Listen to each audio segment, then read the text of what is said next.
Fala meu amigo, seja muito bem-vindo, eu sou o professor Thiago Lima e esse é o nosso canal dedicado a você que tem interesse em aprender mais sobre reparo de placas eletrônicas e se profissionalizar ainda mais nesse segmento. E na aula de hoje nós vamos falar sobre como diagnosticar uma placa eletrônica sem esquema elétrico. Muitos técnicos que trabalham no segmento de manutenção de placas eletrônicas imaginam, pensam e acabam se limitando porque acreditam que para consertar uma placa eletrônica só é possível com o auxílio de um diagrama. E isso não é verdade, existem algumas estratégias e eu resumi ela em 3 passos principais que eu vou abordar nessa aula para vocês, para que a partir de hoje, a partir desses 10, 15 minutinhos que vai levar essa aula, vocês já consigam aplicar aí no seu dia a dia. Bom, a primeira coisa que precisa ficar claro aqui é que é inegável que consertar uma placa eletrônica com o auxílio de um diagrama é muito mais fácil.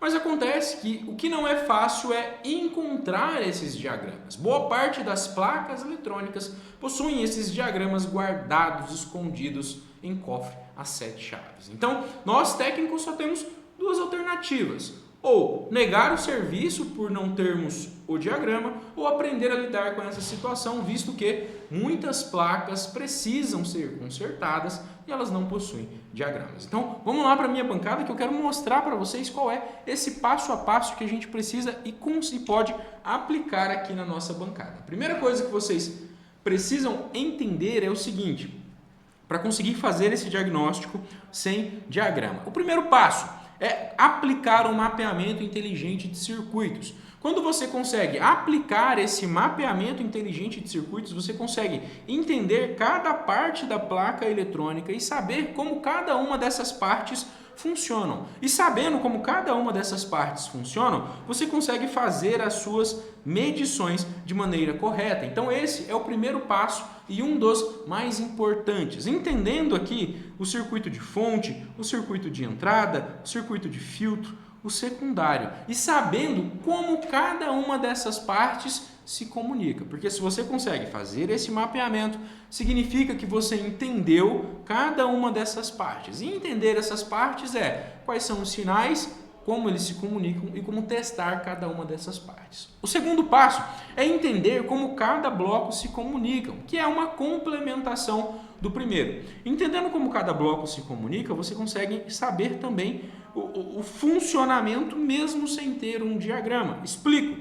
Aqui, por exemplo, é a entrada de alimentação e eu sei que pela entrada eu já fiz aqui, já apliquei a técnica da engenharia reversa.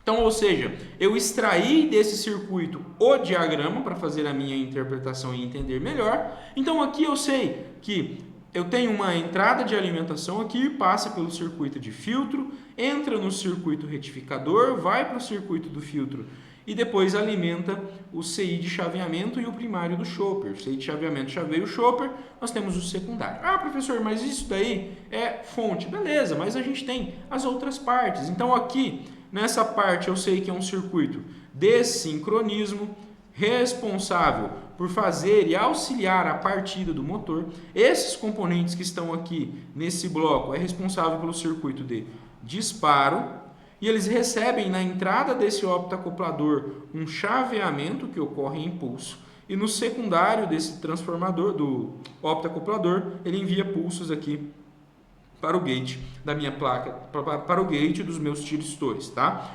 Então, percebam que entender como cada bloco, cada parte funciona é necessário para a gente conseguir fazer esse diagnóstico. E o terceiro passo, e não menos importante, que é aqui que a maioria dos técnicos travam, é entender sobre os circuitos integrados. Às vezes, vocês até conseguem identificar o funcionamento das partes das placas eletrônicas, mas, por exemplo, quando chega em um circuito como esse daqui, você acaba travando. Por quê? Porque os componentes principais desses circuitos são 2 LM324. Como que eu sei disso? Porque eu já raspei aqui essa placa, já tirei a resina, já identifiquei o código do nosso componente. E identificando o código do nosso componente, eu consigo saber que a gente tem aqui um LM324.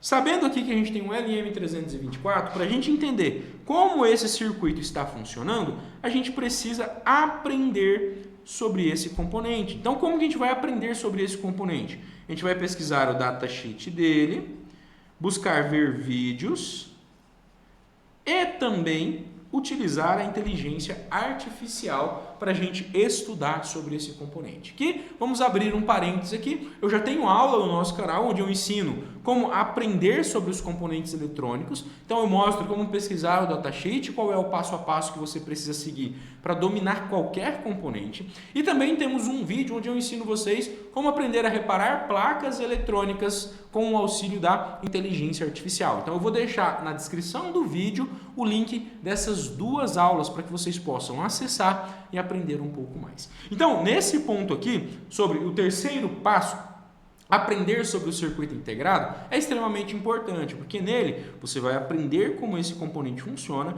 e aprendendo como esse componente funciona, você vai entender como esse bloco aqui está funcionando, mesmo que você não tenha um diagrama.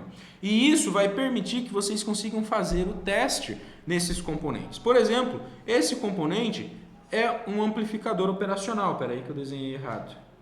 Então, esse componente aqui é um amplificador operacional. Então, esse amplificador operacional, ele é um componente que recebe uma entrada de alimentação, que ela pode oscilar ou não, e ele envia um sinal amplificado na saída, invertido ou não, a depender da configuração do nosso componente.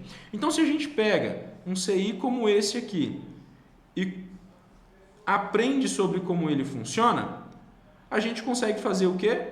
A gente consegue vir aqui na nossa placa e fazer as medições no nosso componente para verificar o seu funcionamento. Então, nesse caso, a gente faz a medição da tensão de entrada e verifica se nós estamos tendo tensão de saída, para verificar se ele está amplificando, se ele está invertendo, e assim a gente consegue saber se o componente está funcionando, e assim a gente consegue entender a parte do circuito, e assim a gente consegue fazer um diagnóstico sem depender de diagrama da placa eletrônica, apenas aplicando técnicas de análise e reparo das placas. Bom, e se você não é inscrito do nosso canal, clica agora, se inscreva no nosso canal e deixa o like na nossa aula para o YouTube entender que é um conteúdo de valor e distribuir esse material para mais pessoas. Se você quer aprender mais sobre o mapeamento inteligente de circuito para conserto de placas eletrônicas de alto padrão, eu vou deixar na descrição do vídeo o link do nosso site, onde eu preparei uma apresentação para você explicando detalhadamente sobre essa metodologia. É só clicar lá e acessar o nosso treinamento. Se você tem dúvidas sobre a nossa formação e gostaria de tirar as suas dúvidas sobre um dos nossos especialistas, é só clicar no link que está na descrição também para falar com um especialista do nosso time. Bom, e mais uma vez, se esse conteúdo te ajudou de alguma forma, não se esqueça de deixar o seu like e se inscrever no nosso canal, que eu quero ver cada um de vocês aplicando essa metodologia no seu dia a dia. Quero que vocês voltem aqui depois para deixar um feedback, beleza? Valeu, um forte abraço e até a próxima.